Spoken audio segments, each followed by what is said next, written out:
Here is the feedback for DP26 student D, Biology IA draft. Firstly, a lot of work's been done on this, and I just wonder about where it sits with the 3,000 word limit. Again, all this space is just not needed. I added this, by the way. You can just have this at the top of a page and continue. Looking at the research question, it looks good.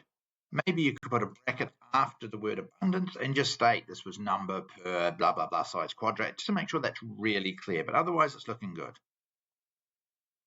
The aim, it says you used systemic sampling. However, my understanding from reading that you used randomized samples at set distances. So I think this is not quite clear. Now, you've got some statements here. Where are the in-text citations to back them up? You're using a footnote here to back it up. That is not the system our school uses. We use MLA with in-text or parenthetical referencing, and then a works cited at the end. So that needs to be tidied up. You could actually watch the video I've made, Don't Eat Yellow Snow, on citing. It's on YouTube, also linked on the data page of our class website. For these two sections, why aren't there a picture of the plant with citation underneath so people know more about what it is? If we look at figure 1, just add a taken by author underneath so there's no thought that you forgot to cite someone. Now, all the way through this report, and I'm not going to keep repeating it, but all the way through, you've forgotten to use italics for scientific names. After the first full mention of the name, you can just call this P. lanceolata and this B. perennis. You don't need the full name all the way through as well. Something to think about. We look at 1.4. Great to see justification of the choices you made. This is what's needed to get into the top band. You do need to justify, though, nice spreading out, the jump from 4 to 8 and why 8 was the maximum used. Makes sense what you did, perhaps, but there is a big jump from 4 to 8 that you need to justify. There appears to be words missing here, so this is not finished yet. Now, this here contradicts the aim. I think if you add more detail to the aim, then you don't need this sentence at all. But you do need to get it right somewhere and not contradict yourself. Figure 3, when I first looked at this, I thought there is no quadrat. And then when I looked really carefully, I saw there's a quadrat in here. I suggest you zoom in a lot so that it becomes a little bit more visible to your viewers. Because when I look at it, I find it really hard to see.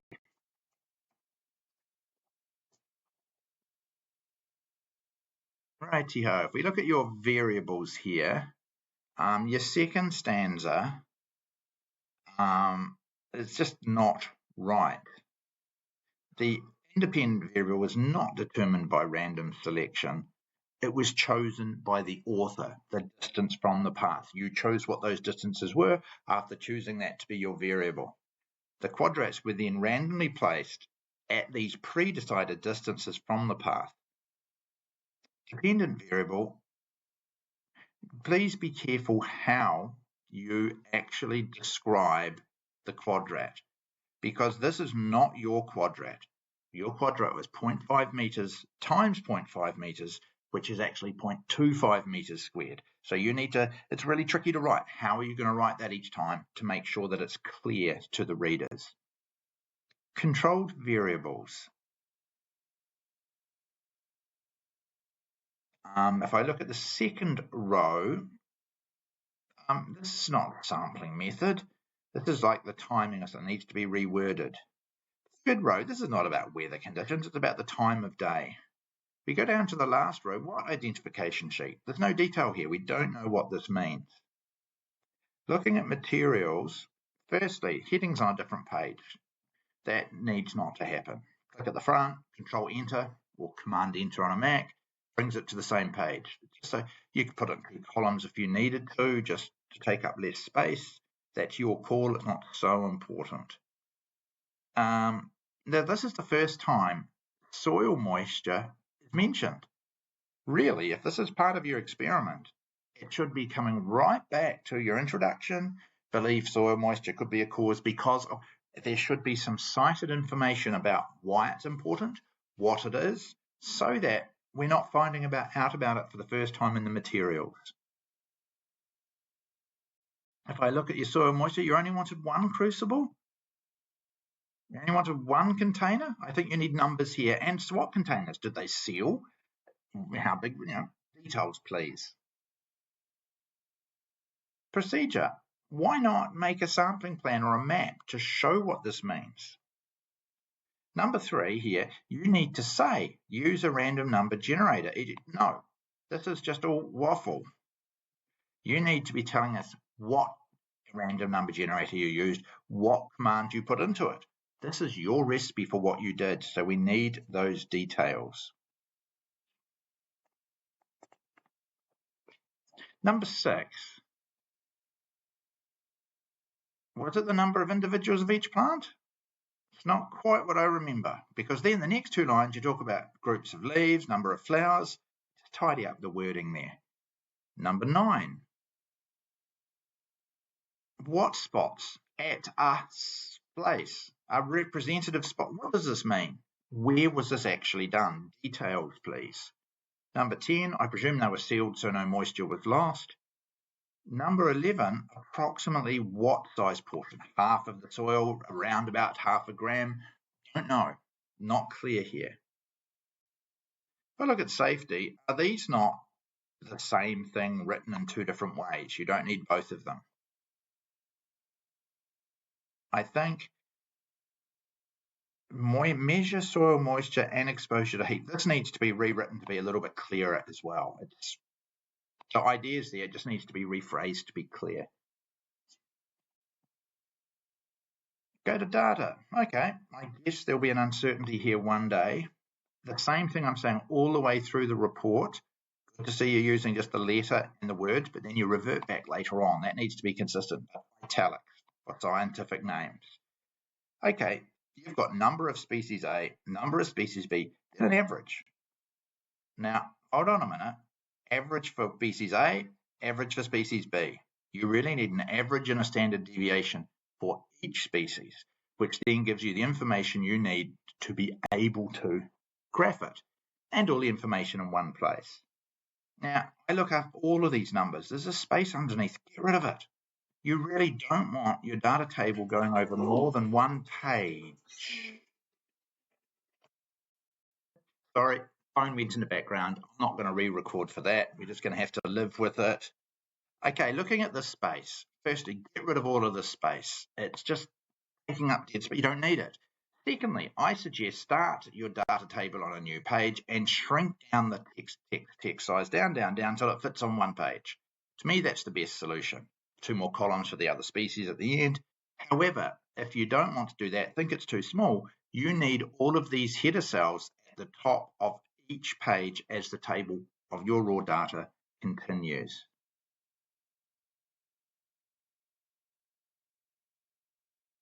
So we do that, you look at the idea, it is very long, it does not need to be. Excellent to see qualitative data and in detail. Again, there's some inconsistency in places with species name. Is this P. lanceolata? Here, for example, should this be italics? I'm not going to say it anymore. It's all the way through. It needs fixing. One suggestion, though, you talk about 2 species. I would suggest a column of a table for the distance, a column for the P. lanceolata observation, and a column for the P. perennis observation. So again, it'll take up less space, but also it's more organized. So the observations are per species in the columns. I think that would really help make it clearer as we look through it. Not that there's anything wrong with it now, I just think it could be improved. Righty-ho. Table 3, come on, this is way too big. What is all of this? And if you've got the mean, you also need the standard deviation. So shrink it down vertically, get rid of all that space, squash it in. Again, formatting, sums in the middle, sums at the bottom. And then, another species, that should be beside it. You don't need to take 2 full pages when half a page would put all the information together. Secondly, what is the correct number of decimal places? Is it none? Is it 2? Is it 3? I'm sure if we look, we'll find 1. You need to decide what is the appropriate number of decimal places and make that consistent, which would also mean matching that. You need to put an uncertainty for each column. First things are done, the table's all together, great. Formulas are here. Looking at the graphs, first thing I see is just get rid of this graph. This is not telling us anything. It's an average of 2 unrelated species. We do not need it. So get rid of it. You don't need this graph. Your next 2 graphs will do the job.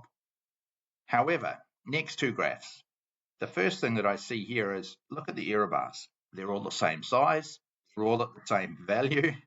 And they've got nothing to do with your data points. I believe you did this in Google Docs, which still cannot do proper error bars easily.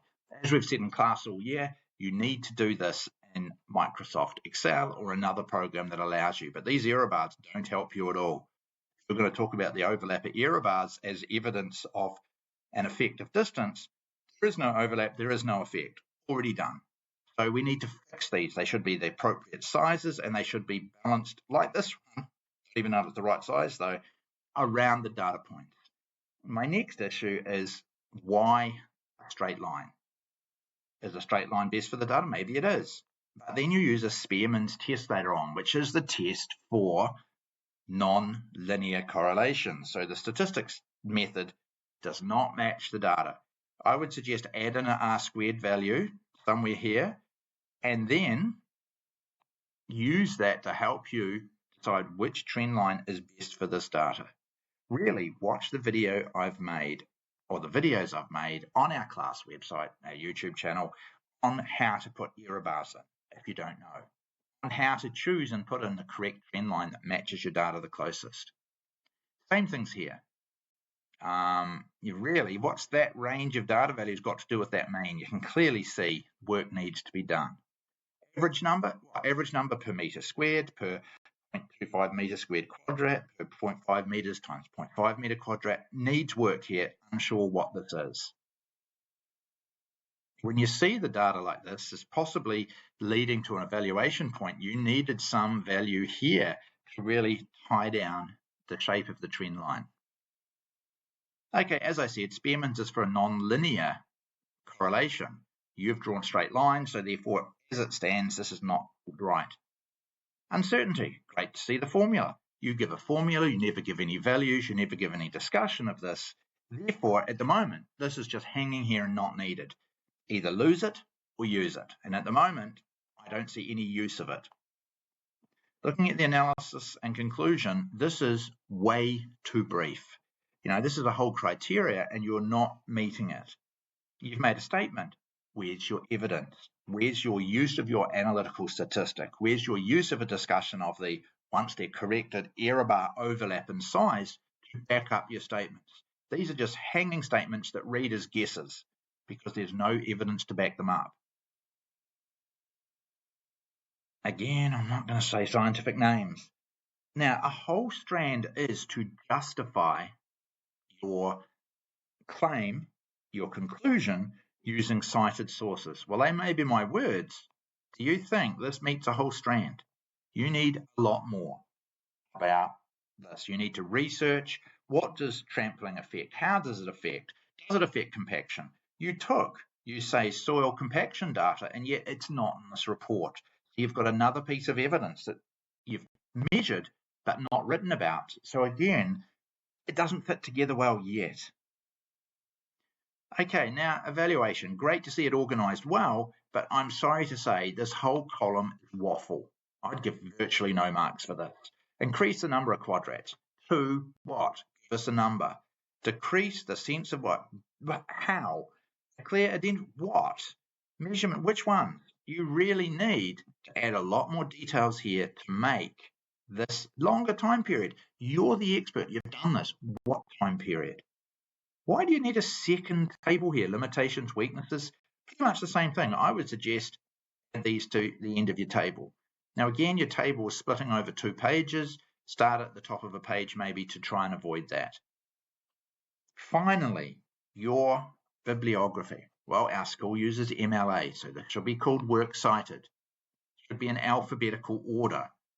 It should be format hanging. Please watch the video I made, Don't Eat Yellow Snow. It's linked on our data page of the class website and on YouTube to make sure you format this properly. Thank you.